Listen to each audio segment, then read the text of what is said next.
Shirone dengan lembut meletakkan tangan di bahu Rian, suaranya lembut namun penuh bobot. Kau tidak perlu bertanggung jawab atas segalanya. Bahkan jika aku harus mati di sini, aku tidak akan pernah menyesal menjadi temanmu.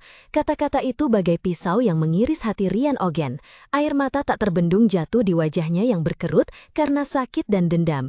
Dia berteriak, suaranya pecah, berisi semua ketidakberdayaan dan perasaan kuatnya. Itu persis seperti yang kukatakan, bahkan jika semua orang menjauhiku, kita akan tetap berteman selamanya. Di tengah suasana tegang, tawa Rian mendadak terdengar, memecah segalanya. Hahaha, sungguh luar biasa. Aku tidak menyangka di usia ini bisa menyaksikan drama sebaik ini. Masa muda memang yang terbaik. Reina mendongak menatap kakeknya, mata embernya berbinar bahagia, dia berseru keras, "Kakek!" Reina tiba-tiba bersorak gembira, kedua tangannya saling menggenggam penuh kegembiraan. Sekarang semuanya baik-baik saja. Jika itu kakek, maka... Bischoff berdiri di sampingnya, tampak terkejut. Ayah sudah tiba, Reina memberitahuku bahwa itu akan memakan waktu beberapa hari lagi. Dari sofa mewah, suara yang dalam dan tenang terdengar. Aku datang lebih awal karena temanku melarikan diri dengan seorang gadis muda. Shirone tercengang, mata birunya yang jernih melebar kaget saat ia mengenali orang yang baru saja berbicara. Orang itu adalah Jenderal Tormia, seorang pendekar pedang peringkat 3, kakek Rian. Pria yang duduk bersila di kursi, Klump Ogent, mantan kepala keluarga, tersenyum lebar penuh pengalaman. Ngomong-ngomong, tempat ini masih ribut seperti biasa. Masa muda memang hal yang luar biasa. Bischoff mengerutkan kening, suaranya penuh kekesalan. Kasus ini sama sekali tidak luar biasa. Citra keluarga kita telah rusak parah. Klump mencondongkan tubuh ke depan, senyum masih tersengim di bibirnya, tapi matanya berkilat penuh makna. Jangan terburu-buru menyimpulkan seperti itu. Aku sudah mengamati dari belakang sebentar, dan jelas bahwa setiap orang punya banyak hal untuk dikatakan. Jadi, kenapa kita tidak saling mendengarkan pendapat dulu dan melihat apakah kita benar-benar kehilangan muka atau tidak? Di aula megah keluarga Ogent, berdiri di hadapan para pria paling berkuasa di keluarga itu, Reina berbicara dengan lantang. Meskipun kemarin adalah pertama kalinya aku bertemu Shirone, aku sudah menyadari bahwa dia adalah anak yang cerdas dan berbakat. Selain itu, Shirone telah memenuhi semua persyaratan dalam kontrak dan seharusnya sudah meninggalkan rumah hari ini. Dengan situasi ini, sulit untuk mengatakan bahwa Shirone mendekati Rian dengan niat buruk, dan sebagai hasilnya, aku tidak percaya bahwa tindakannya telah menodai reputasi keluarga. Klump Ogent, jenderal yang berpengalaman, mengelus dagunya, senyum tipis dan penuh makna tersungging di bibirnya saat dia mendengarkan cucunya. Dia berkata dengan serius, aku mengerti. Kalau begitu, bagaimana menurutmu cucu keduaku? Semua mata tertuju pada Rai. Sebuah urat menonjol di pelipisnya, dia mengerutkan kening dan berkata dengan nada keras, "Aku tidak suka anak itu." Mendengar itu, senyum kemenangan dan kepuasan muncul di wajah Bischoff. Benar, aku tahu aku bisa mengandalkan Rai. Namun, Rai melanjutkan segera setelah itu, dengan nada dingin dan tegas. Bagaimanapun, ini tidak ada hubungannya denganku. Senyum Bischoff membeku, hancur menjadi ekspresi terkejut yang ekstrim. Apa? Bischoff menyipitkan mata menatap putra bungsunya. Kebingungan sesaat tampak di wajahnya yang tegas. Apa maksudmu? Kau bilang tidak suka anak itu, tapi juga bilang tidak peduli. Bersandar di sofa mewah, Rai melipat tangan di dada. Senyum sinis penuh penghinaan tersungging di bibirnya. Tepat sekali. Aku tidak suka anak itu, tapi dengan siapa Rian berteman sama sekali tidak ada hubungannya denganku. Aku hanya ingin masalah ini cepat selesai, agar kita bisa segera pergi ke istana. Di tengah suasana tegang, tawa Rian Klump terdengar. Hahaha, memang tidak ada tempat senyaman di rumah. Kalau begitu, untuk mengakhiri masalah ini, mari kita dengarkan pendapat dari orang yang paling lama mengamati anak laki-laki bernama Shirone itu, wakil kepala pelayan. Sesuai panggilan, wakil kepala pelayan Temuran dengan rambut putih disisir rapi dan kacamata berbingkai bulat, perlahan maju. Dia berdeham pelan, bersiap untuk berbicara. Namun Bischoff memotongnya terlebih dahulu, suaranya tajam dingin seperti sebuah peringatan. Tuan pasti juga tahu betul, kita bukanlah orang-orang yang menyampaikan pendapat, melainkan orang-orang yang melaksanakan kehendak Tuan. Tatapan tajam Bischoff terpaku pada wakil kepala pelayan, membuat suasana di ruangan itu seolah membeku. Klump memecah keheningan yang menyesakkan. Apa kau tahu mereka berteman? Temuran dengan tenang menjawab, "Saya tahu dia sering berkunjung ke Tuan Muda Bungsu, tapi saya tidak tahu mereka berteman." Dia meletakkan tangan di dada, tatapannya tegas menghadapi kepala keluarga. Shirone telah menyelesaikan pekerjaan yang saya berikan dengan sempurna, bahkan selesai 6 bulan lebih awal. Menurut pendapat saya, jika dia benar-benar anak seperti yang semua orang kira, maka saya tidak percaya dia bisa mengatur 10.000 buku itu. Di aula yang megah, Shirone berdiri membeku. Wajahnya pucat pasi, menunjukkan kekhawatiran saat menghadapi senyum puas Rian. Berdiri di sudut, Reina tersenyum tipis penuh arti, bergumam dalam hati, menarik sekali. Suasana benar-benar berubah. Satu-satunya yang ingin menghukum Shirone hanyalah ayah. Bischoff, yang sedang dalam posisi sulit, berdaham. Wajahnya mengeras karena tidak nyaman. Tiba-tiba, suara berat dan berwibawa terdengar, memotong suasana tegang. Tidak, Klump Ogen berdiri di sana, tatapannya tajam, seluruh tubuhnya memancarkan aura dominan. Baik Reina maupun Bischoff terkesiap. "Kakek!" seru Reina terkejut, sementara Bischoff juga tak bisa menyembunyikan keterkejutannya. "Ayah!" Klump berbalik, senyum tipis melintas di wajahnya yang tangguh. "Tidak, tidak, aku mengerti. Mereka menganggap satu sama lain sebagai teman." Namun, saat ia berbalik menghadap kedua pemuda itu, wajahnya kembali serius. "Bagaimanapun, semuanya berakhir di sini. Setiap anggota keluarga kita memegang posisi penting di kerajaan. Jika hubungan ini terus berlanjut, desas-desus akan menyebar, dan ini bisa menjadi kelemahan bagi lawan politik untuk dimanfaatkan. Raih bahkan akan menghadapi ujian sertifikasi. Lagi pula, apa yang bisa kulakukan ketika begitu banyak keluarga bergantung padaku?" Tatapan seluruh keluarga dan para pelayan tertuju pada kedua pemuda itu. Akhirnya, Klump menatap lurus ke arah Shirone, suaranya merendah namun tetap penuh bobot. "Shirone, kau anak yang cerdas. Aku yakin kau akan mengerti." Ekspresi puas di wajah Reina lenyap seketika, digantikan oleh kebingungan yang luar biasa. Tapi, ia tergagap.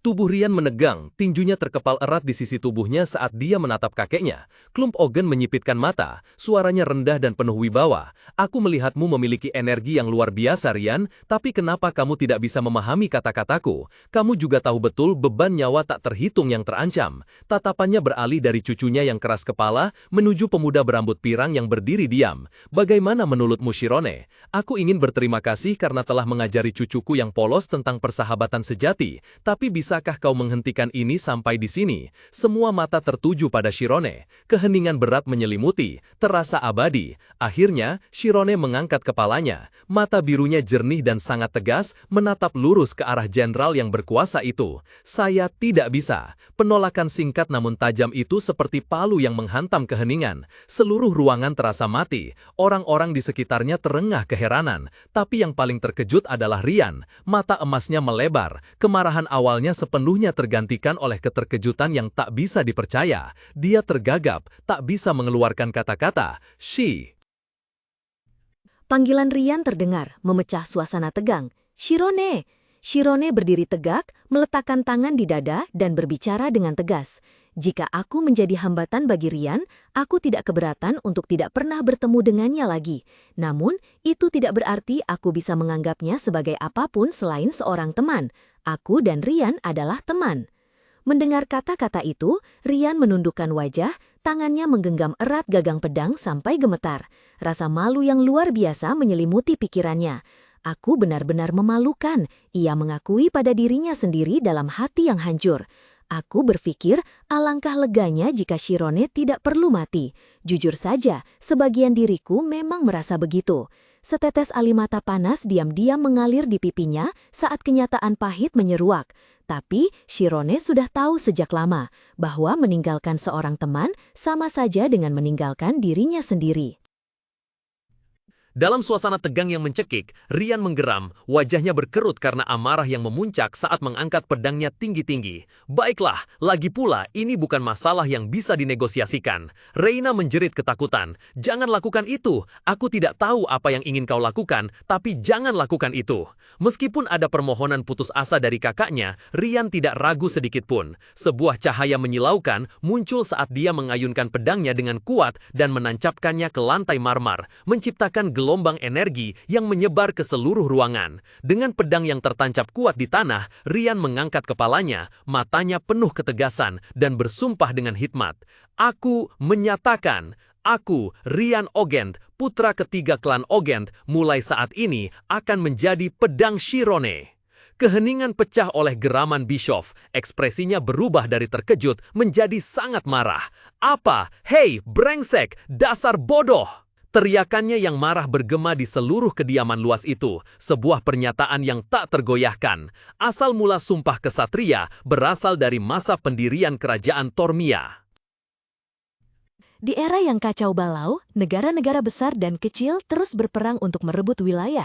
Di tengah situasi tersebut, Atolf I yang terkuat di antara semuanya berhasil mempersatukan dan mendirikan kerajaan Tormia.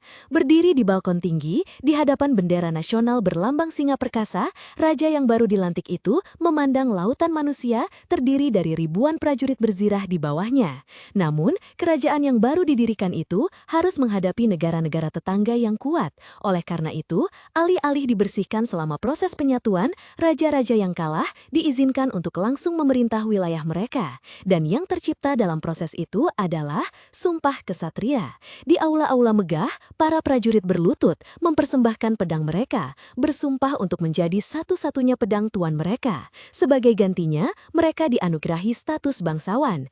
Itulah asal mula Sumpah Kesatria dan lahirnya kelas bangsawan. Oleh karena itu, melanggar Sumpah Kesatria berarti mereka akan menjadi seseorang yang bahkan lebih dibenci daripada anjing gila. Wajah Rian Ogent bersinar terang dengan kegembiraan yang meluap-luap. Dia mencondongkan tubuh ke depan, menyipitkan mata, dan tersenyum lebar penuh tantangan. Bagaimana menurutmu? Sekarang aku tidak bisa menarik kata-kataku lagi, kan?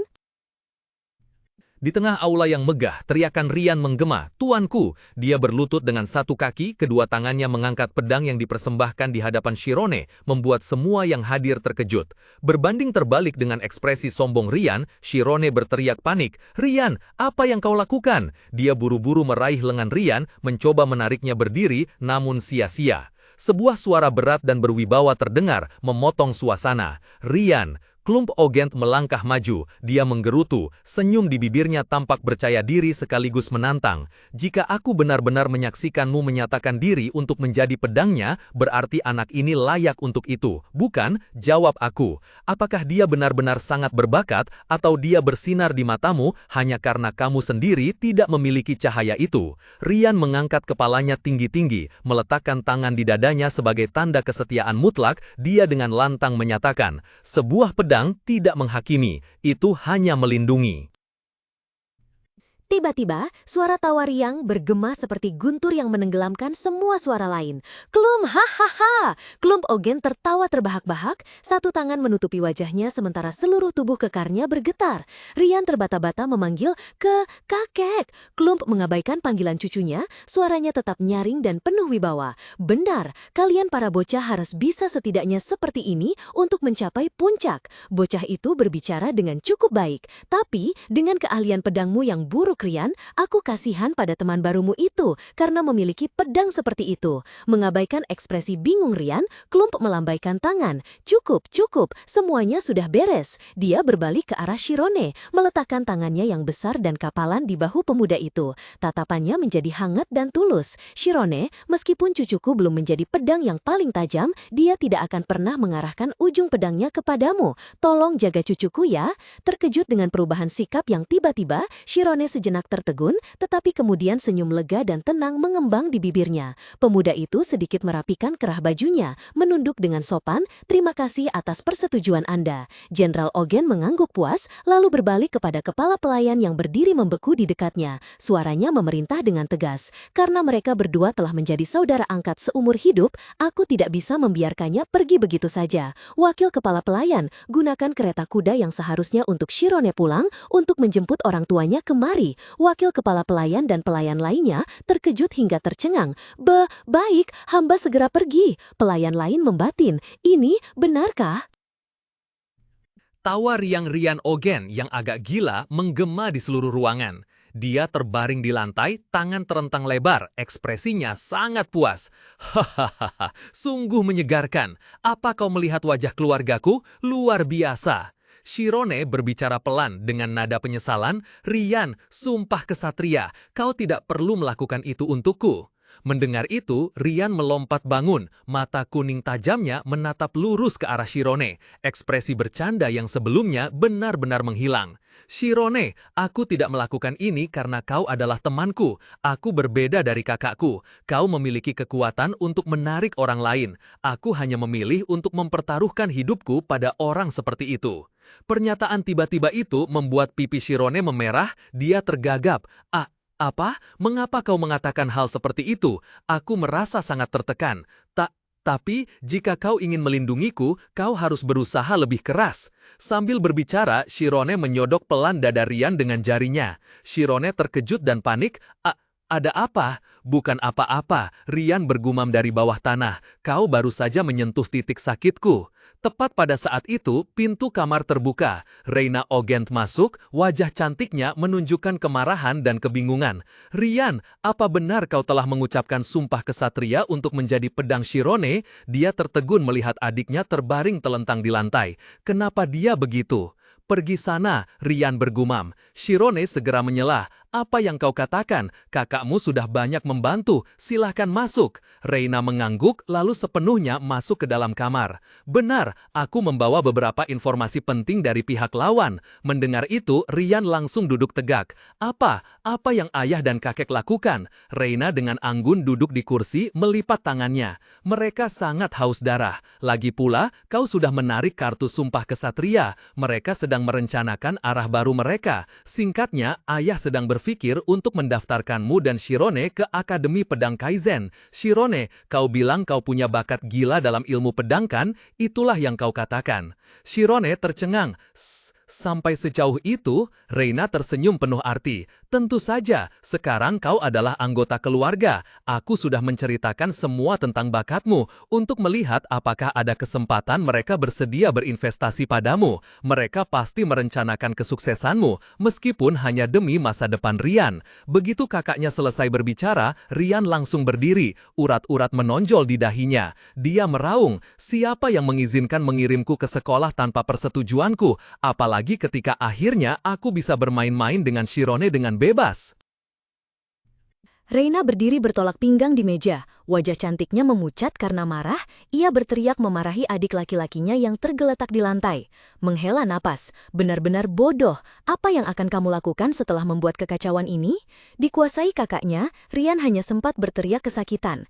Meskipun begitu, ia tetap mendongakkan kepalanya, mata embernya berkobar-kobar dengan keras kepala, dan urat lehernya menonjol saat berteriak. Lagi pula, Shirone tidak akan pergi ke Akademi Pedang. Dia adalah penyihir masa depan. Dia sudah membuka ranah roh. Pernyataan Rian yang tak terduga membuat Reina tertegun. Ia berbalik menatap Shirone yang berdiri di dekatnya dengan ekspresi bingung bercampur senang. Mata Reina terbelalak penuh keheranan. Apa? Ranah roh? Shirone sudah berhasil melakukannya? Setelah sejenak merenung, keterkejutan di wajah Reina dengan cepat berubah menjadi senyum sinis, penuh ejekan. Ia berkata perlahan, nadanya seperti sedang menikmati lelucon konyol. Tunggu dulu, itu artinya kamu sudah mengucapkan sumpah kesatria kepada seorang penyihir masa depan. Ketidakbergunaanmu juga harus ada batasnya dong. Kata-kata tajam sang kakak seperti menuangkan minyak ke api. Wajah Rian memerah padam karena marah. Ia menggertakkan gigi, menggeram dalam kemarahan yang meluap. Pergi sana, kakak tua bangka.